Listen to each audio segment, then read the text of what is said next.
Le chevalier prit la veille de la cérémonie avec une croix.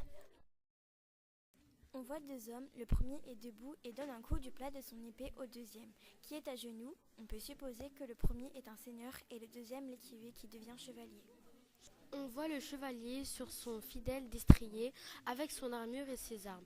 Exemple, épée, lance.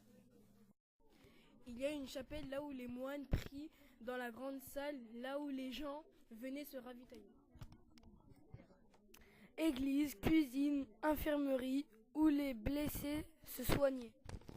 Dortoir, là où les gens venaient dormir, se reposer.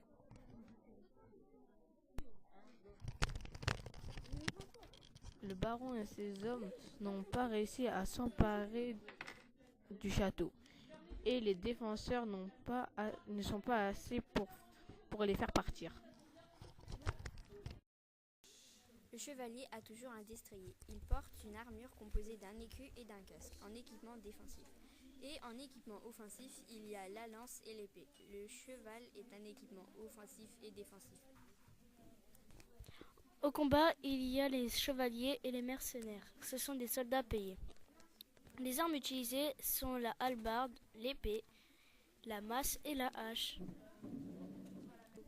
Les chevaliers sont souvent protégés par un cercle de fantassins. La baliste est un engin de siège ressemblant à un lance-pierre géant. Elle permet d'envoyer des pierres dans les remparts.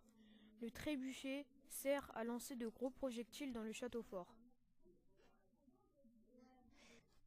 Le mantelet permet de se protéger des flèches lancées par les assaillants. Enfin, le beffroi sert à déployer les troupes d'assaut sans se faire attaquer ou blesser par l'ennemi et les gardes du château fort.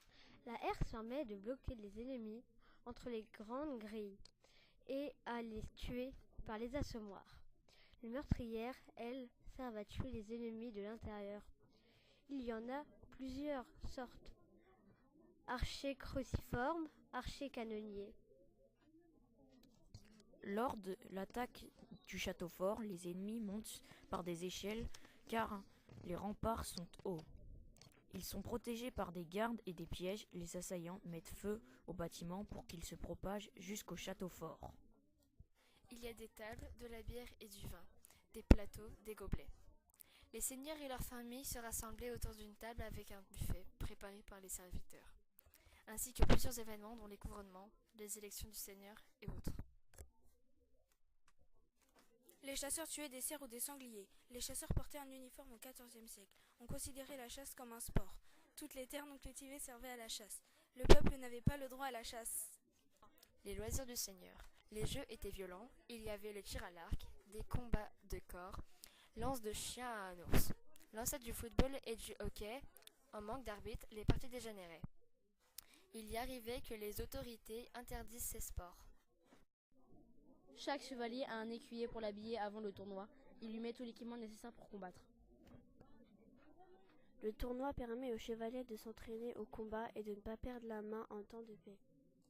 Les vainqueurs recevaient des prix de valeur, de bons chevaux de guerre, des armures et de l'argent. Ils s'assurent qu'une demoiselle ne regarde que...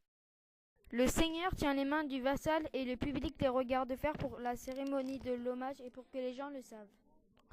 Le service de la chevauchée dû par le vassal pour faire la guerre au loin est limité à 40 jours par an. Un fief, ce sont des terres qui constituent une seigneurie. Il est tenu par le seigneur à son vassal.